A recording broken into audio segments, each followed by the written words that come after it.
Hola, mi nombre es Francisco Barrón.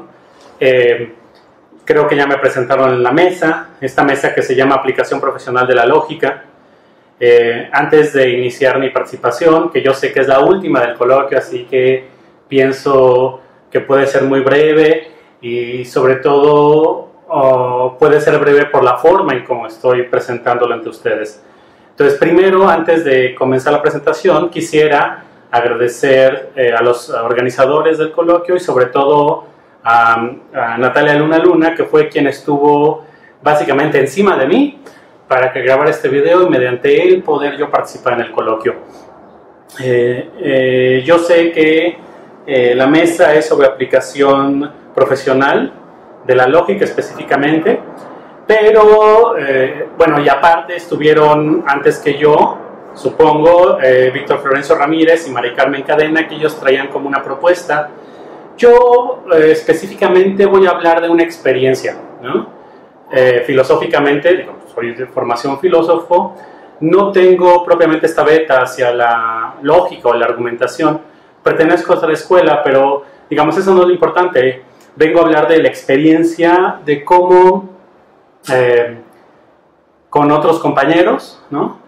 Hemos planeado, desarrollado y llevado a cabo, vamos, en un proyecto donde, digamos, los filósofos hacemos algo diferente que lo que siempre hacemos, que es básicamente dar clases, ¿no? Y que ese es nuestro mercado laboral, ¿no? Dar clases. Entonces, en el proyecto, el que yo básicamente he planeado, desarrollado y coordinado, ¿no? Ahí, digamos, hay una figura nueva que podría ser interesante para todos los que les interese saber cuál es el mercado laboral, no solamente de quien estudia lógica, sino quien estudia filosofía, porque al final de la charla, digamos, mi conclusión va a ser decirles a los estudiantes más jóvenes a los estudiantes de filosofía que son jóvenes, que están entrando primer y segundo semestre, que entraron al coloquio,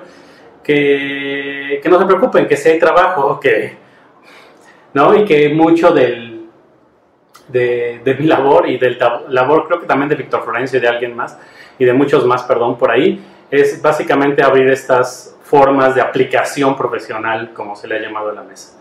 Entonces, dicho esto, dado los agradecimientos y dicho un poco que yo voy a hablar de mi experiencia, ¿no? Más que de mis ideas sobre cómo se tiene que argumentar o alguna de estas cosas, quisiera pasar al tema. Yo les voy a pedir, ¿no? a quien está coordinando, que les presente mientras yo hablo o antes o después las dos plataformas, tanto la de ética como la de lógica. Y son plataformas digitales, ahorita les explico de qué se trata. Va a haber una tercera, que es una plataforma de temas de filosofía, y digamos así se va a construir algo que se va a llamar como plataformas de humanidades, ¿no?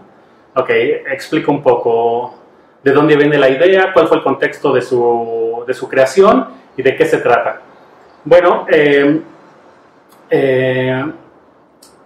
digamos, siempre que se habla de esto se tiene que remitir a la Reforma Integral de Educación Media Superior, que entró en vigencia en 2009. Ustedes conocen, si no conocen, se pueden documentar muy fácilmente toda la discusión que hubo ante la idea, ¿no? La supuesta desaparición de la filosofía del bachillerato. Digo supuesta porque desde mi punto de vista nunca pasó, y más bien creo que nos benefició la RIEMS a los filósofos antes que perjudicarnos, pero esa es una posición que no voy a argumentar en este momento. Entonces, ¿qué pasó en ese momento? Bueno, pues la RIEMS, después de muchos dimes y diretes y mucha discusión, lo que pasó es que se introdujo la filosofía en el bachillerato tecnológico del país. ¿A qué nos referimos con bachillerato tecnológico en el país? Si no están enterados, es un gran sistema hecho de subsistemas, ¿no?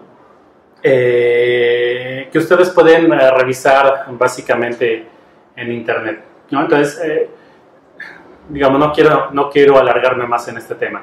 Entonces, ¿qué pasó en ese momento? Ok, pues digamos que los profesores de bachillerato tecnológico, o más bien, el bachillerato tecnológico estaba exigido por los acuerdos institucionales que firmó la SEP, ¿no? La Secretaría de Educación Pública, ¿no? Para que se impartiera filosofía, ¿no? Básicamente lógica, ética y temas de filosofía, se impartiera filosofía a los bachilleratos, a los bachilleres en esos subsistemas.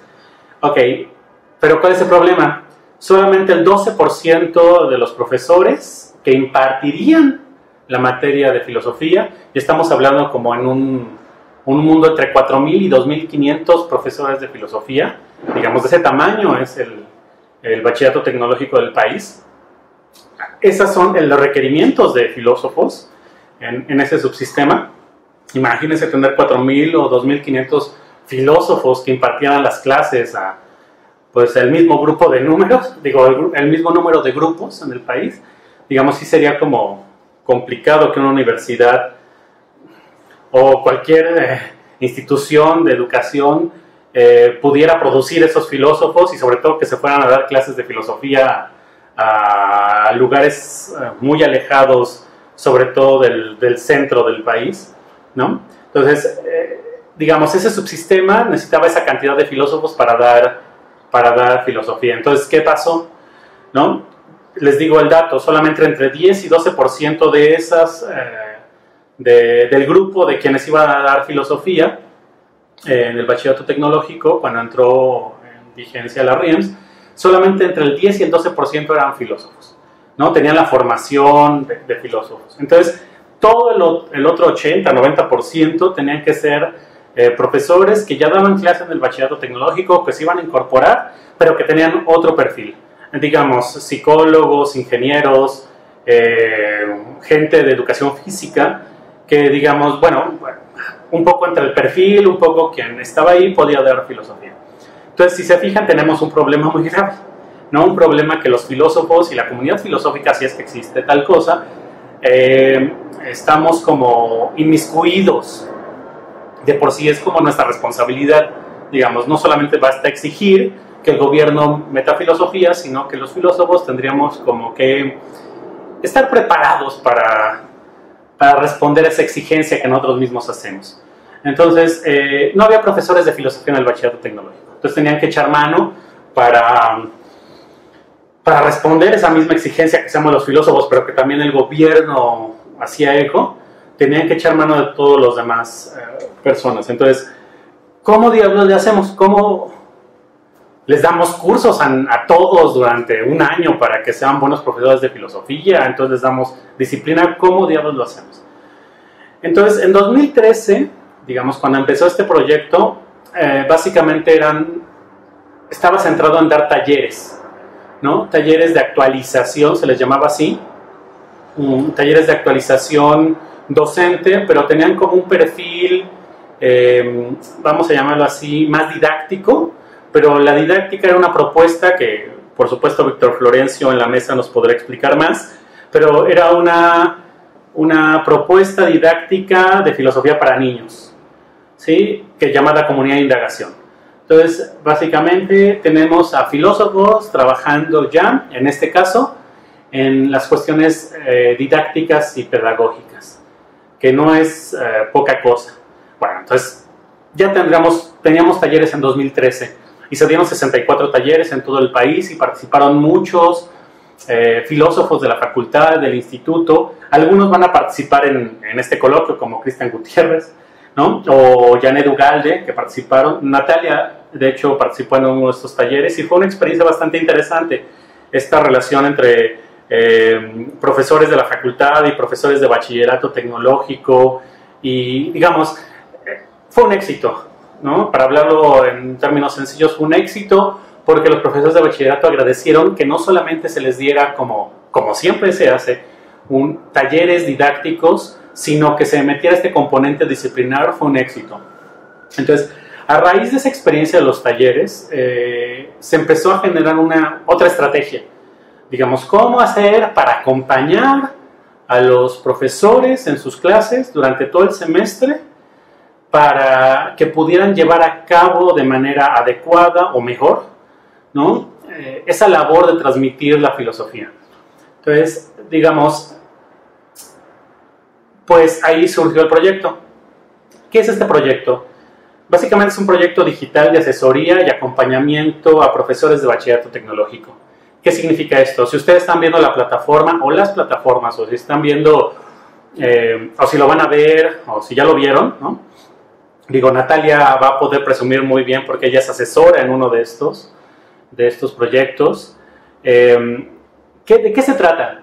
Empezamos con ética en 2014 y digamos, era un asesor, filósofo, normalmente el perfil es filósofos o filósofas jóvenes que sepan utilizar la tecnología, y me refiero básicamente a redes sociales, mandar archivos, hacer videos, digamos, estas habilidades tecnológicas básicas que se podrían solicitar para dar asesoría. Entonces, ¿de qué se trata? De nuevo regreso. Se trataría de que hubiera un asesor. En ese momento fue durante, si mal no recuerdo, 8 meses, un asesor por cada uno de los, en ética se llaman ámbitos, por cada uno de los ámbitos de acción, así se les llama, que básicamente, bueno, voy a enumerar algunos: derechos humanos, relaciones interpersonales, ¿no? Ciudadanía y democracia, digamos, para citar algunos. Entonces, había un asesor por cada uno de esos 8 ámbitos de aprendizaje. ¿Y de qué se trataba? Pues este asesor no es un asesor como en otras plataformas digitales. Más bien es un asesor que está ahí disponible por si un profesor de bachillerato requiere asesoría. ¿Qué tipo de asesoría? Puede ser docente, o sea, es decir, didáctica, ¿no? Puede ser que necesite un material específico para una parte de la clase, ¿no? O para un periodo del semestre, pero también es asesoría disciplinar. ¿Qué significa esto? Que el asesor, como filósofo, como filósofa, puede utilizar muy bien los conocimientos que ha adquirido durante su formación y tratar de transmitírselos, porque es muy complicado luego la comunicación entre alguien de nivel superior y alguien de nivel medio superior. No entraré en detalle en esto, pero es muy complicado muchas veces. Pero aparte, que las dos personas aprendan a comunicarse en vía digital, es muy complicado este proceso. Pero bueno, la idea es que el asesor va a dar asesoría de acompañamiento didáctico disciplinar a los profesores de bachillerato.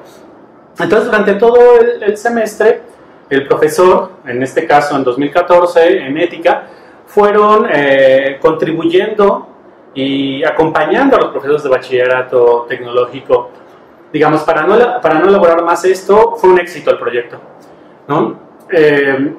Los profesores, aparte de los talleres del 2013 y de pronto la plataforma, ¿no? La plataforma digital, esta herramienta didáctica, ¿no? Donde tenían siempre materiales disponibles, tenían discusiones donde ellos podían aprender de la disciplina, tenían un asesor que estaba permanentemente, y no me refiero a estar conectado siempre, como en Facebook, sino estar atento a lo que ellos solicitaban y tener alguien que estuviera, digamos, pendiente de lo que necesitaban.